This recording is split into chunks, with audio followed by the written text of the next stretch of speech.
오늘 아침 뉴스 연구소.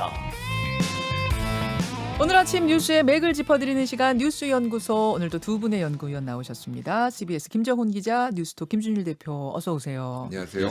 오늘 첫 번째로 연구해볼 뉴스 뭔가요? 정부 고위공직자의 절반 이상이 건물과 예금 외에 땅을 소유하고 있는 것으로 드러났습니다. 지난해 말 기준으로 고위공직자들의 정기 재산 변동 사항이 오늘 0시에 이렇게 공개된 건데요. 네. 재산을 공개한 중앙정부 그 공무원 759명 가운데 토지 보유를 신고한 비율은 51%에 달했네요. 땅이 있다? 네. 절반. 그렇습니다. 예. 또 문재인 대통령의 경우에는 20억 7천만 원의 재산을 신고해서 1년 사이 1억 2,800만 원이 그 재산이 증가한 것으로 나타났습니다. 예. 국무위원 중에는 최기영 과학기술정보통신부 장관이 107억 원으로 가장 많은 재산을 신고했고 유은혜 교육부 장관이 2억 6천만 원으로 가장 적은 재산을 신고했습니다. 네. 국회에서는 집 두 채 이상을 신고한 다주택자 의원이 49명이나 있었는데요. 정당별로는 국민의힘 29명, 더불어민주당 14명, 무소속 5명, 열린민주당 1명 순이었습니다. 네. 대통령과 고위공직자 또 국회의원 판검사를 망라해서 오늘 재산이 공개된 전체 1,885명의 1인당 평균 자산은 약 14억 1천만 원으로 조사가 됐습니다. 1,800여 명의 평균 자산 14억 1,300만 원. 김준일 기자. 예. 어떤 부분을 보셨어요? 일단 늘은 사람이 굉장히 많아요. 예. 지금 14억 1천만 원 얘기를 했잖아요. 네. 작년보다 동일한 사람을 기준으로 하면은 1억 3천만 원씩 늘었습니다. 어허. 1년 만에. 어. 왜 이렇게 늘었냐? 부동산 올라서 그렇거든요. 결국 부동산이군요. 예. 뭐 다른 개인 뭐 금융 자산도 있겠지만은 대체적으로 이제 부동산이 늘은 거고. 그래서 지금 문재인 대통령 같은 경우에도 1억 2,800만 원 늘었습니다. 1년 네. 사이에. 네. 그래서 20억 7,700만 원 됐고요.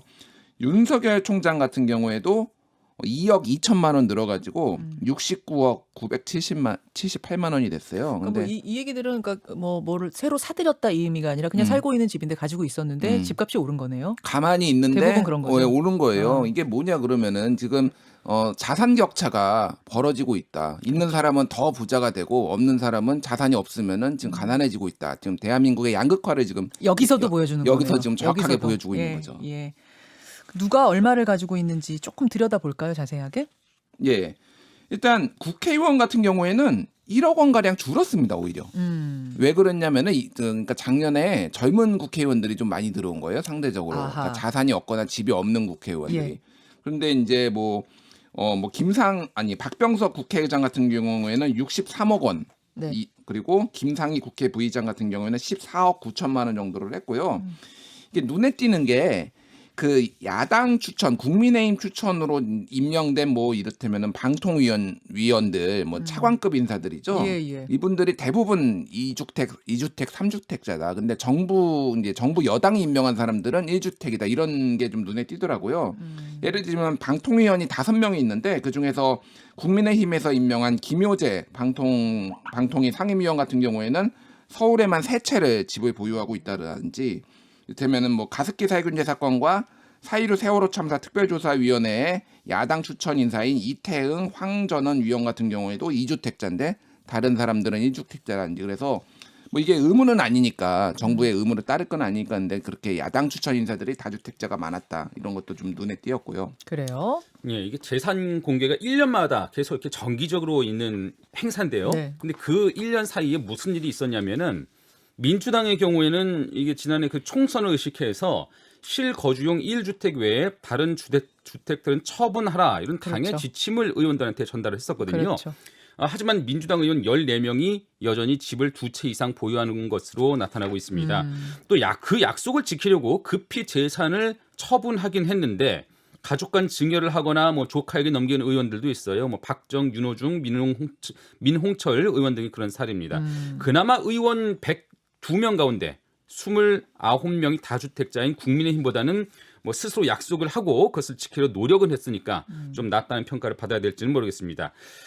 정부도 마찬가지인데요. 홍남기 경제부총리가 고위공직자 중에 다주택자는 한 채만 남기고 매각하라 이렇게 했지만은 재산 공개 대상 그 고위공직자 5명 중 1명은 여전히 주택을 2채 이상 갖고 있었습니다.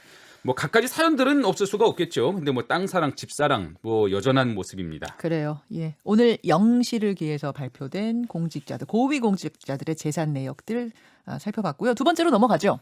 4.7 보궐선거 레이스가 지금 뜨거운데 오늘 후보 말고 그 주변 움직임들을 한번 좀 짚어볼게요. 주변 움직임도 분주했어요. 그렇습니다. 여러 가지 논란들도 많이 만들어냈고, 예. 뭐 주목도 받고.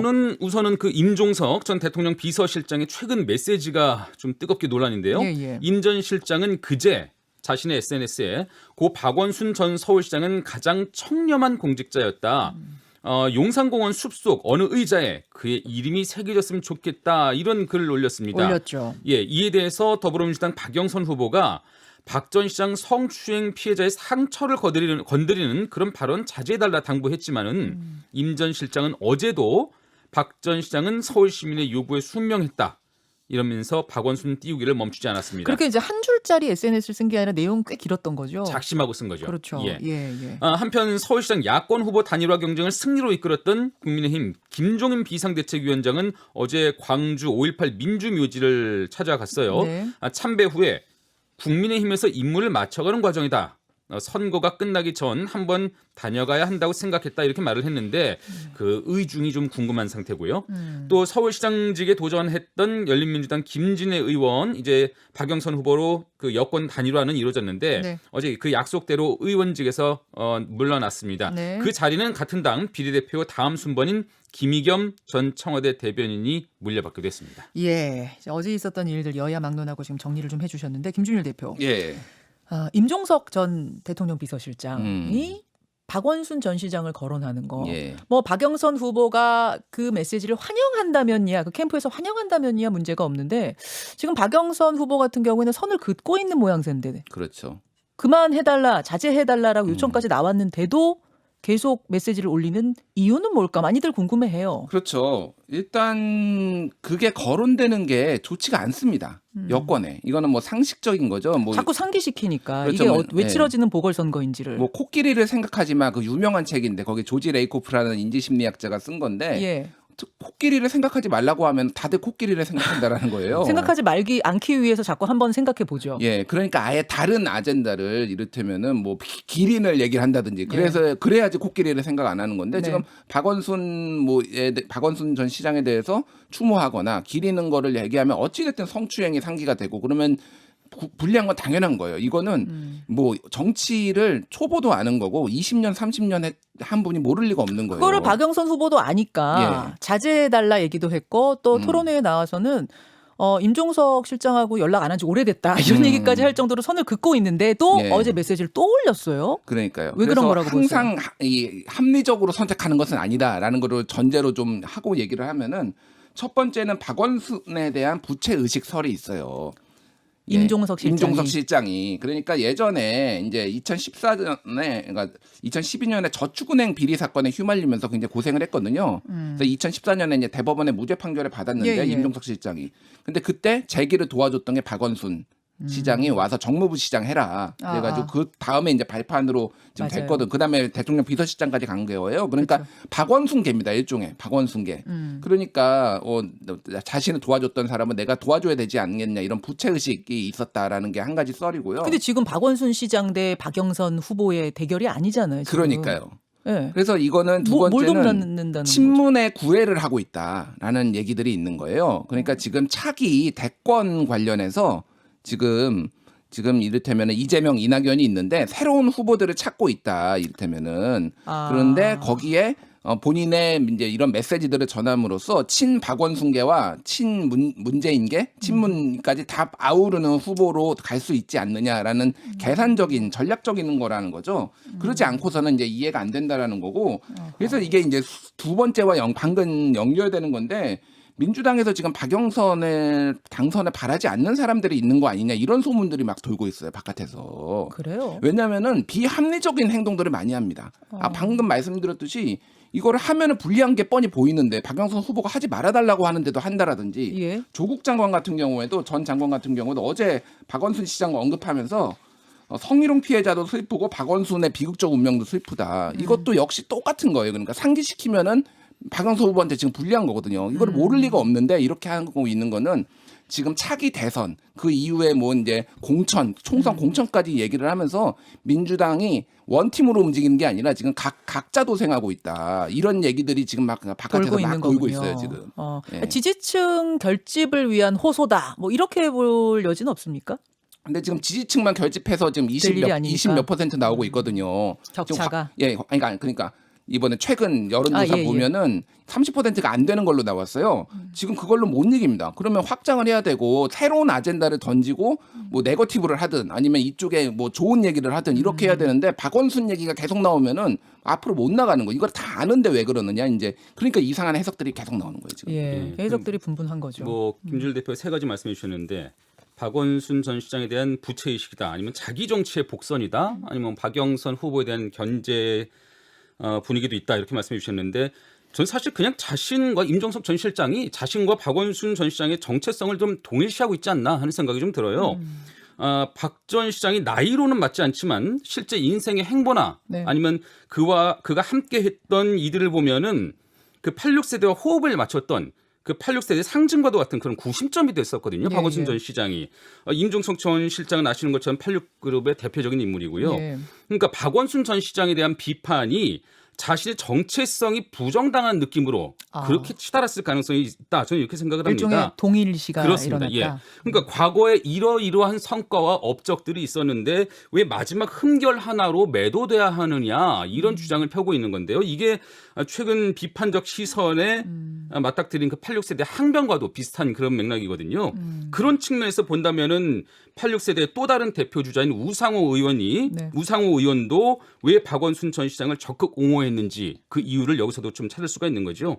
뭐 문제는 그게 여권 그 박영선 후보에게 전혀 도움이 되지 않는다는 점인데 그것을 알면서도 아니면은 그것을 전혀 인식하지 못할 정도로 박원순을 비롯한 자신들의 공적이 낮게 평가되는 것을 지금 견딜 수가 없는 상황이다. 저는 이렇게 좀 보고 있습니다. 알겠습니다. 어제 뭐 그 SNS가 많은 화제와 논란을 불러일으켜서 한번 나름대로 지금 두 분이 해석을 해주셨고요. 그런가 하면은 김종인 비대위원장은 광주 내려갔습니다. 네. 그러니까 세 가지 이유를 좀 볼 것 같아요. 예. 하나는 지금 서울의 총 그 출생지가 호남인 사람이 14.8% 정도 돼요. 그러니까 왜 이게 어제 화제였냐면 지금 부산시장 선거, 서울시장 선거인데 근데 이제 광주를 갔다는 거예요. 예. 서울에 어디 시장을 가거나 부산에 어디 항구를 간 게 아니라 광주를 갔다. 왜 거기를 갔느냐 이거거든요. 그러니까 2017년에 통계청 인구 조사를 보면은 서울의 서울 출생이 47.9%, 그다음에 호남 출신이 14.8%로 제일 많습니다. 두 번째로 많습니다. 서울 출신 빼놓고. 그러면 서울에 사는 호남 고향인 사람들을 구애를 해야 되는 거 하나. 그리고 두 번째는 이번에 본인의 노선이 틀리지 않았다라는 거를 어떻게 보면 인정하는 거예요. 보여주는 거예요. 왜냐하면 호남에 계속 구애를 하고 어쨌든 그래서 오세훈 그 국민의힘의 어떤 뭐 강경 보수 이미지가 좀 희석되면서 오세훈 후보가 이겼잖아요. 내 노선이 옳았다. 그거를 이제 뭐 상징적으로 보여준 거다. 바깥에서 이거 공격하는 김무성, 이재호 이런 사람들한테 다 보여주겠다. 이런 게 하나가 있는 거고, 세 번째는 향후 이제 이 총선이 끝나고, 아니 총선이 아니라 이번 선거가 끝나고 어디로 갈지 모르거든요. 운신의 폭을 넓혀두고 있다. 뭐 예를 들면은 윤석열하고 손잡는 거 아니냐 이런 얘기도 나오고 있어요. 그러면은 여러모로 이제 운신의 폭을 넓혀두기 위해서 광폭 행보를 한다. 이런 것까지 지금 얘기가 나오는 거예요. 김정은 기자 어떻게 보세요? 저는 광주를 찾았다는 것보다는 그 광주에서 계속 나 이제 거의 끝나가, 나 마지막이야 이런 메시지를 발신했다라는 게 저는 더 이렇게 관심이 끌려요. 근데 이게 진짜 마지막 행보일까? 아니, 어제 뭐라고 했는데요, 김종인 위원장께서? 김종인 위원장이 그랬었죠. 그 국민의힘에서 임무를 끝나가고 맞춰가는 있다, 과정이다. 그랬군요. 선거가 끝나기 전 한번 다녀가야 한다고 생각했다. 그러니까 나의 이제 임무가 끝나고 그 끝나기 전에 한번 광주를 찾고 싶었다. 이렇게 말을 했는데 자꾸 마지막임을 계속 강조를 하고 있거든요, 최근에. 근데 이게 진짜 마지막이 될 것인가? 사실 비대위원장 같은 경우에는 이전에도 나서지 않아도 강한 요청이 있으면 마지못해서 역할을 맡고 마지못해 역할을 맡고 그런 적들이 왕왕 있었습니다. 이번 야권 단일화도 이게 1등 공신이 뭐 누가 뭐래도 김종인 비상대책위원장일 텐데 대선을 앞두고도 표표에 사라질 수 있을까? 아니면 나 진짜 간다. 진짜 가는 거야 나. 어쩔 거야? 날 어쩔 거야? 이런 메시지를 한번 보내는 게 아닐까? 지금 마음의 소리를 읽으신 거예요? 나름대로. 제가 우리가 이렇게 추측하고 마음의 소리 읽을 게 아니라 김종인 위원장하고 인터뷰를 하겠습니다. 그거 묻겠습니다. 네. 예, 답을 직접 들어보시죠. 두 분 수고하셨습니다. 예, 감사합니다. 김현정의 뉴스쇼는 청취자 여러분의 참여로 이루어집니다. 트위터, 페이스북, 레인보우 게시판, 그리고 단문 50원, 장문 100원의 유료 문자 샵 1212, 우물정 1212 통해 참여하실 수 있습니다. 김현정의 뉴스쇼, 여러분과 함께 만듭니다.